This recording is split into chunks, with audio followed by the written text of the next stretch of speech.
va s'intéresser maintenant donc à un vrai phénomène. De plus en plus de Français et d'Européens investissent et achètent des logements aux États-Unis. Il faut dire qu'avec un taux de change qui nous donne $1,60 pour 1 euro, c'est gagnant, et qu'en plus la crise des subprimes a fait chuter les prix de l'immobilier et libérer une quantité considérable d'appartements et de maisons qui se retrouvent donc en vente.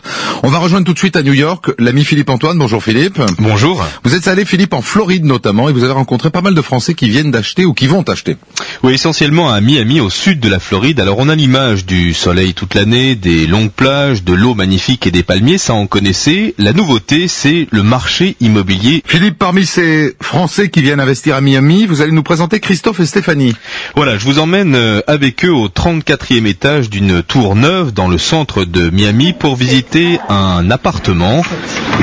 60 mètres carrés, tout équipé, on y rentre, très belle vue sur le downtown, mise en vente $200,000, soit 125 000 euros. Christophe et Stéphanie sont cadres, ils habitent les Bouches-du-Rhône, ils ont la quarantaine et font partie de la classe moyenne. Ils voulaient placer pour ensuite en profiter. Ils ont d'abord cherché en Provence, inabordable, puis en naviguant sur Internet, ils se sont intéressés à Miami. Voici le calcul de Christophe. Miami est beaucoup moins cher que Marseille. Le même budget, oui. On a un studio, oui, sur Marseille, forcément.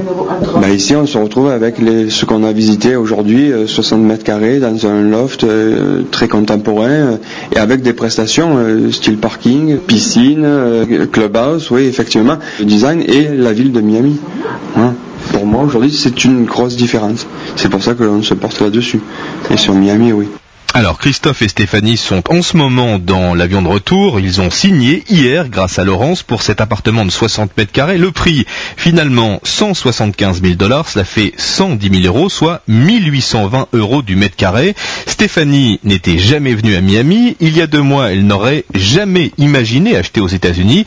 C'est intéressant parce que maintenant... On a l'impression, nous de France, que le dollar ne va pas rester à ce niveau très longtemps, qu'il va remonter.